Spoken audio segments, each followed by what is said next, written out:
Hello everyone, I'm Nilab Yadav and welcome to Nilab's Tech Forge.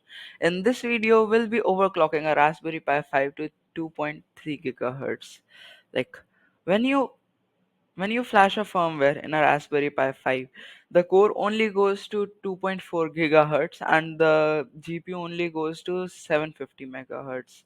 So we'll be overclocking it to 2.3.2 megahertz, 3.2 gigahertz core and 800 megahertz GPU. So this will be the Raspberry Pi which I'll be using, like this. And I'll recommend you to use an active cooler because like when we'll run stress test it will reach temperatures like 78 or maybe like 88 in some cases. Like right now my room temperature is 27 degrees and it can be more than that, like it can be between 32 degrees to 27 degrees. And I'll be using this cooler. And I have ordered a tower cooler like this one, and I've also ordered a case for my Raspberry Pi in which I can include the cooler. So later on in next video or maybe next to next video, you'll see me using those coolers and cases instead of just this Raspberry Pi active cooler and naked Raspberry Pi. Yeah. So let's move on to the main thing. What all will we need? First of all, Raspberry Pi 5, an active cooler, or a tower cooler if you have it. Like I'll prefer tower cooler because when we use this active cooler, the heat eventually builds up on this heat sink, causing it to like thermal throttle in some cases. But in tower cooler, the heat goes up to the heat sink which is placed like here. So yeah, it does a better job. Like if this cooler keeps the temperature to 72 degrees, it will keep it to 56 or lower. And we'll need two SD card. Like this will be the one. This will be the 64 GB Raspberry Pi, in which we'll flash the OS. And this will be like this can be of 8 GB also. And in this we'll put the EROM files. And this is the micro HDMI to HDMI adapter and an official power supply of Raspberry Pi to power on the whole thing. So yeah, let's move on to the screen and let's get started. This is the like this is the cooler which I ordered. Yes, like this one. It has this like SD card, GPIO pins, and air output like this RGB fan. Like and it comes with all this the kit, cooler, extension, thermal pads, screwdriver, bracket to mount this, acrylic panels, and the main, like I guess it's of metal. And here we have an OLED display which will display the stats. But yeah, that's like future upgrade. Now we'll just move with this. So first of all, we need to go here, like this GitHub repo. I'll link all of these in the description. So now we need to reset the EEPROM. Like this is the SD card reader and this is the 8 GB SD card. I'll need to plug it in now.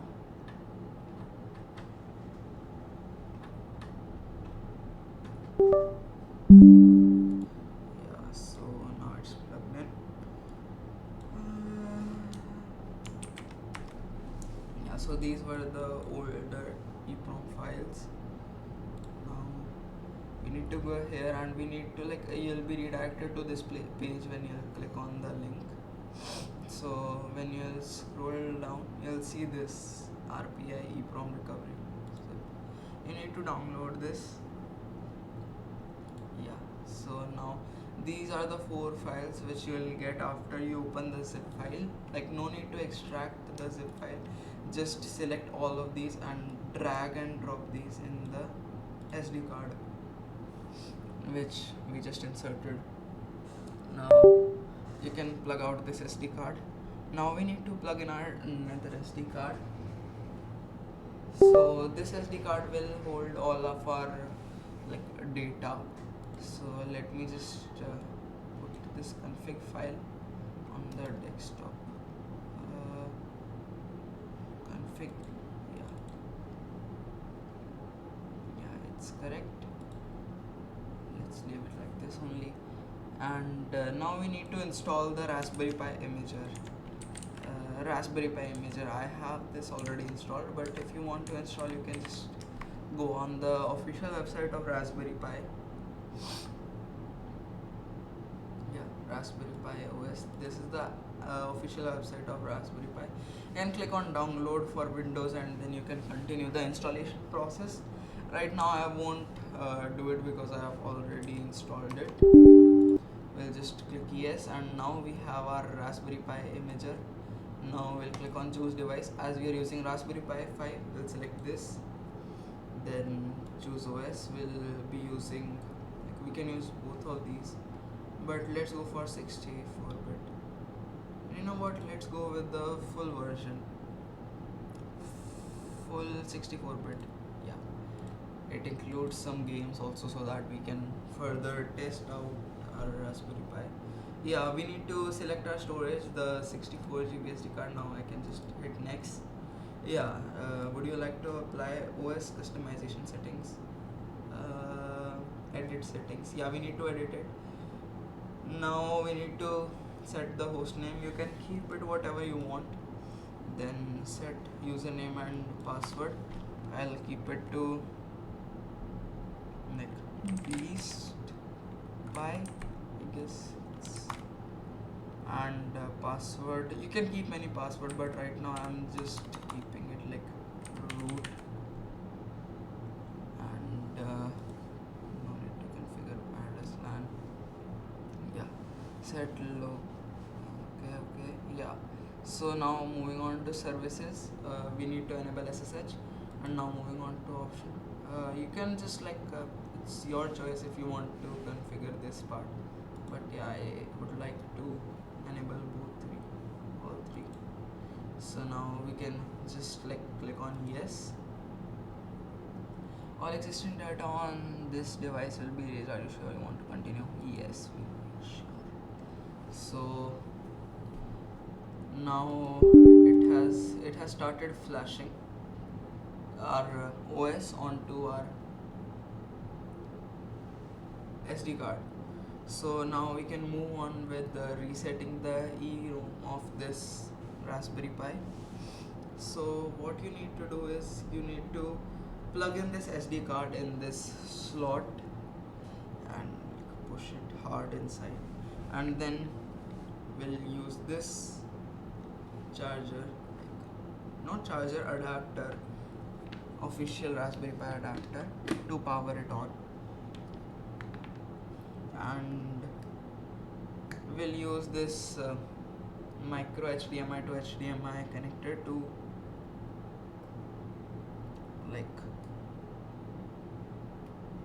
connect a monitor with this. Okay, so this is our Raspberry Pi. We have our EEROM SD card inserted. This is the official RPI adapter, and this is the monitor which is connected to this Raspberry Pi. Now we can just plug in this adapter in our Raspberry Pi. We should see this light up, and if we see a full green screen on this monitor, that means that our EEROM has been reset. Sometime it takes time. Yeah, green screen, and we can see that this light is flashing yellow and red, so that means that we are good to go and we can continue. And if you don't receive this green screen, so you can just try taking out this SD card and replugging it, or you can try to install those files, like flash those files again in the SD card. Okay, so now the flashing is finished. Like we can see that Raspberry Pi OS full has been written on this storage. You can now remove the SD card from the SD card reader. So now we can just remove the SD card from the SD card reader, and like we need to turn our Raspberry Pi off, and then we can remove our EROM SD card, and we can plug in our OS SD card. Okay, so let's connect back the monitor with the Raspberry Pi so that you can continue with the boot setup and everything. Okay, so now I have also plugged in my mouse and my keyboard to my Raspberry Pi, and monitor is plugged in and power is plugged in. Now we can just power on our Raspberry Pi simply. We should see that yeah, the fan starts to blow air to our heatsink, and now we should see it boot here. Welcome to Raspberry Pi desktop.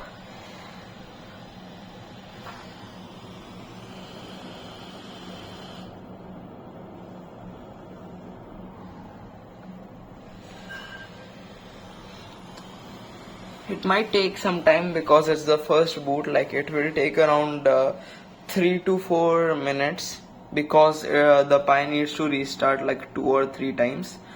Right now it's on the second stage, like it has restarted the second time. Now it's restarting the third time.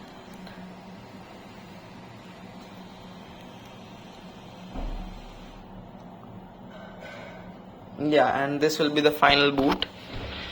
We can see the cursor, and this is our display, and we are running this on a Raspberry Pi. Now we need to connect our Raspberry Pi to Wi-Fi. Right now I'm using wireless Wi-Fi. You can also use LAN if available. And now first of all we need to set the country, and I am in India. I live in India, so I'll select India.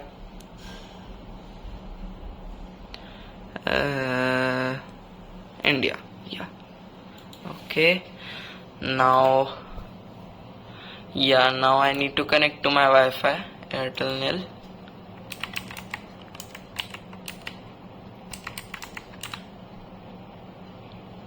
Now connect. We should see that it's connected to, yeah, and now we have an IP 192.168.1.26. Now let's hop back to our PC so that we can control our Raspberry Pi via SSH. Okay, so now I'm back on my Windows, and we need to ensure that our Raspberry Pi, like my Raspberry Pi is connected to power. No monitor is connected, nothing connected, like not even keyboard and mouse. And we need to ensure that Raspberry Pi and my desktop or any device via which we are SSHing on our Raspberry Pi should be on the same Wi-Fi. So right now I'm connected to Airtel Nil, and my Raspberry Pi is also connected to Airtel Nil, so I can just go like SSH. Now we need to put in the username, that was Beast Pi, I guess. Then we need to put at the rate, and then we need to put the IP of the Raspberry Pi 192.168.1.26. Enter. Okay, so it asks, are you sure you want to continue connecting? Then we need to go yes. Now password. So if you have while configuring the screen, like the OS on Raspberry Pi OS, if you put a different username, then you need to put a different username here and different password. In my case it's root. Yeah, so now I have like SSH'd on my Raspberry Pi, I'll run the commands from my PC, but they'll be actually running on the Raspberry Pi. So first command, like sudo apt update.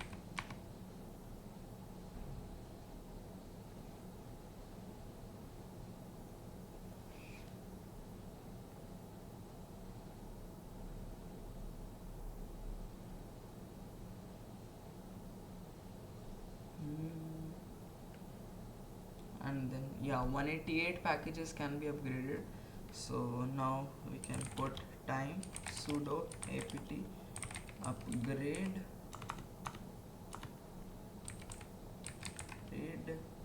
dash y.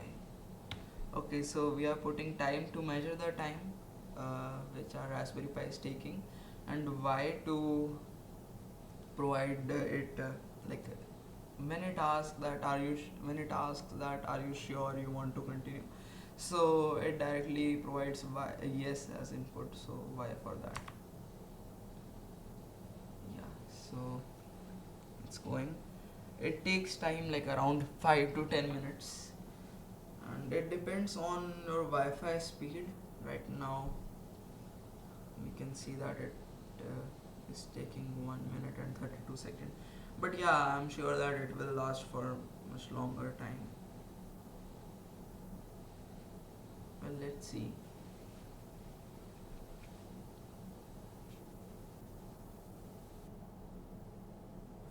Okay, so it took like 5 minutes 48 seconds. Like I told you, like it will take 5 minutes, 5 to 10 minutes. Yeah, so now our Raspberry Pi is updated. Now we need to install NeoFetch. Sudo apt install NeoFetch. So this provides us the information about the current clock, current RAM which our Raspberry Pi has. So we'll be using it frequently.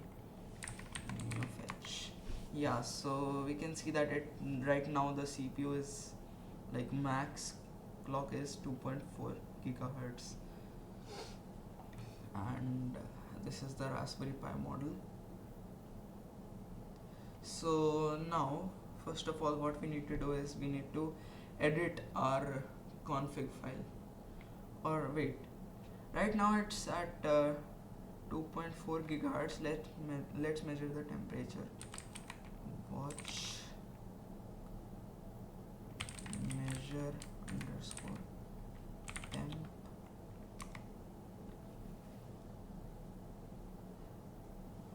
Measure temp not found. Okay. Oh, sorry. This important part. VCGen CMD measure temp. Yeah. So my currently Raspberry Pi is like the current temperature is 46 to 47 degrees Celsius, and let's measure the clock arm. Yeah, so right now it's at 1.5 gigahertz. Let's overclock it to 3 gigahertz. Sudo nano slash boot slash firmware slash config.txt. Yeah, so here we need to scroll down until we see the all section. So remember I downloaded the config file, my previous config file. This is the all section. So let's just copy this part. It's necessary. Like I'm keeping it basic only. So let's first of all overclock it to 3000, like 3 gigahertz, and the over voltage, yeah,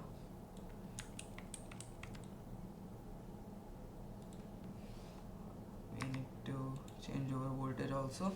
Now we need to save the changes. To save the changes, press Ctrl X, then Y, and then enter.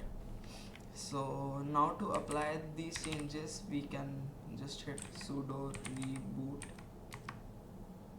Now we can see connection closed. We can again try to connect on the SSH server.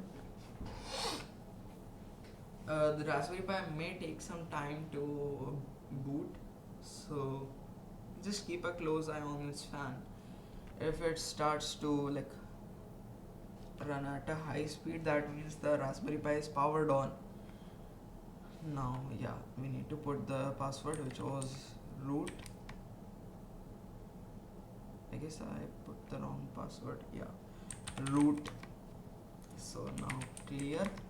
Now we can see the ARM clock. Yeah, so Raspberry Pi is running at 3 gigahertz. It might take some time to slow down all these processes because it's loading the background processes. And let's check the temperature. It's like 48 degrees, and let me check my current room temperature.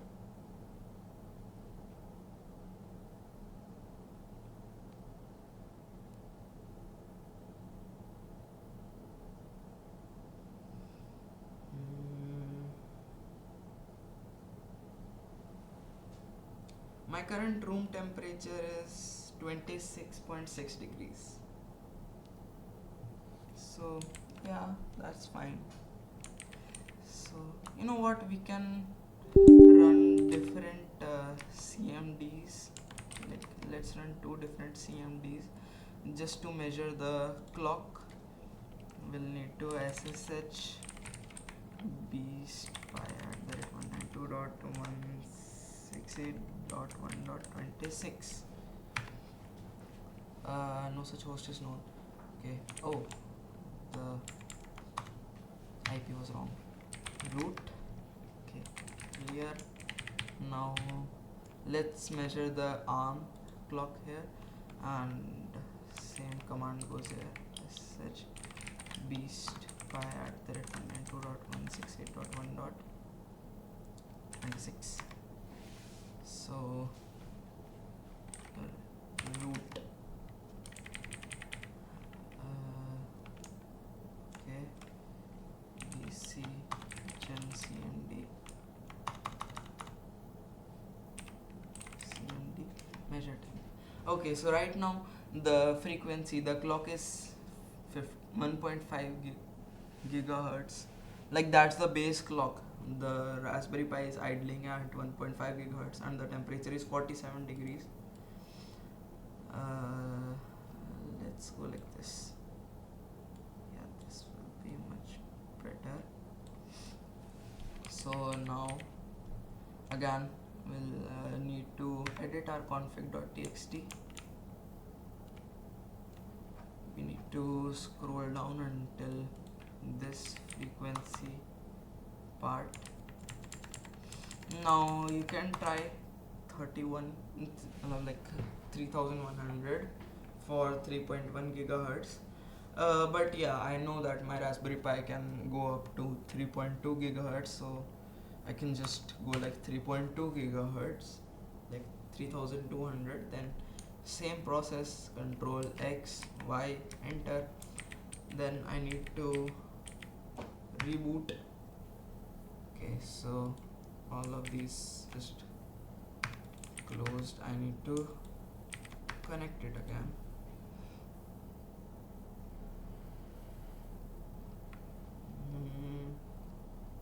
Let's see which one shows the password prompt first. Okay, first, second, third, obviously root, root, root, root. Okay, so now we can measure our temperature here, the clock speed here.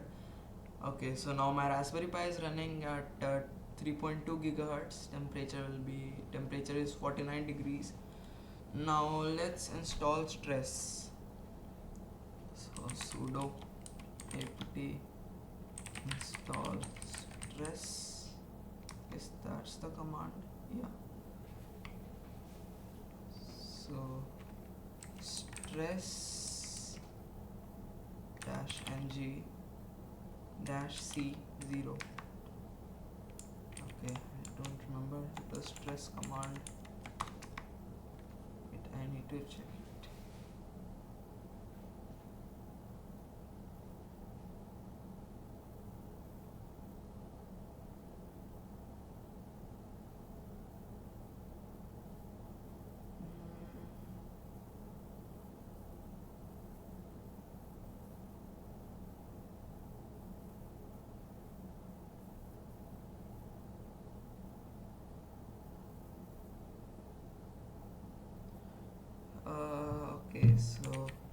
according to Google, the command is stress dash dash CPU number of workers. Okay.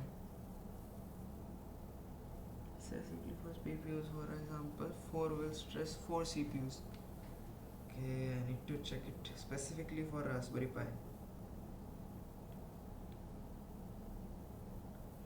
Pi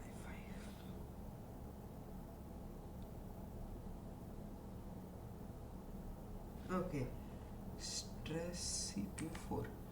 So according to Google, this is the command. Yeah.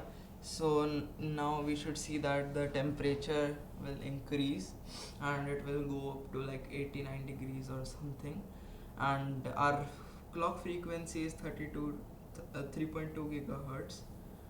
And yeah, the Raspberry Pi is being hot. 62 degrees. 62, 63, 63.7.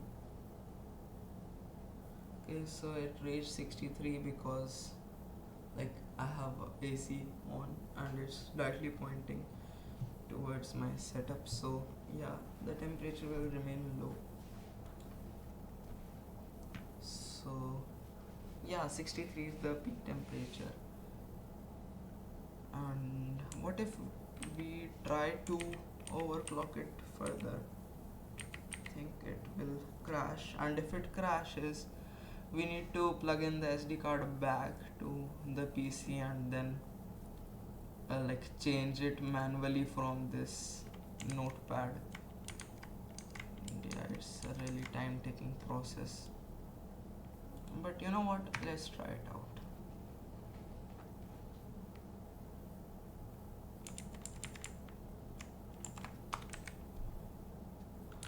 I know my Raspberry Pi will like die, but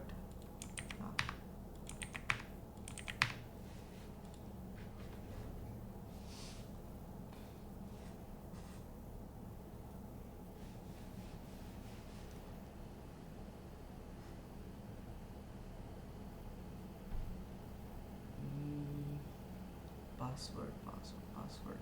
Guess this will be the order. Oh, timed out. Lol. Password. This should be the order.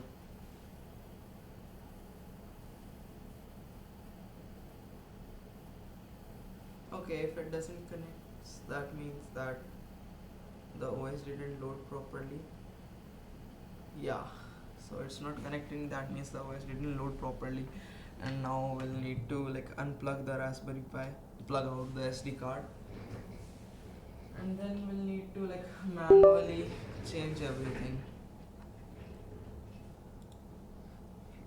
This is my config.txt. Let's reduce it to 32 3.2 gigahertz, and let the notepad go. Yeah, notepad full screen.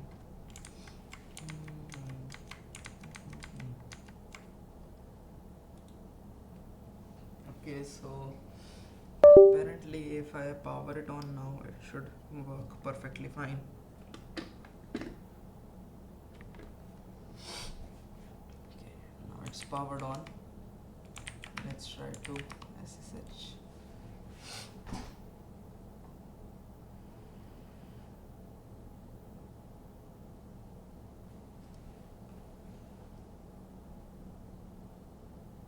Oh, it's working finally. Nice.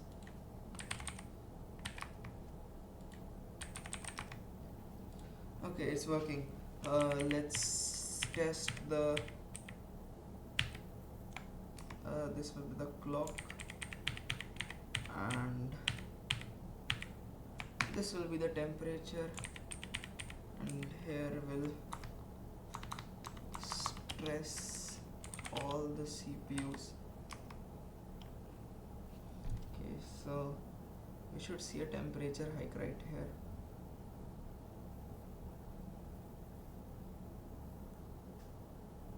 If it works, then we should start with overclocking the GPU, which will be GPU frequency. Let me just copy that.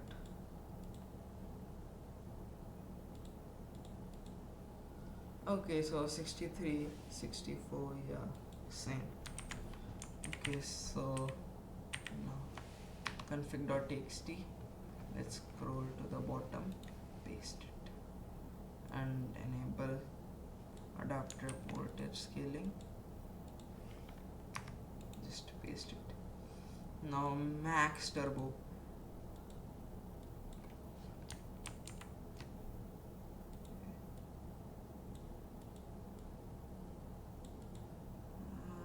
Let me just copy this much. And core frequency.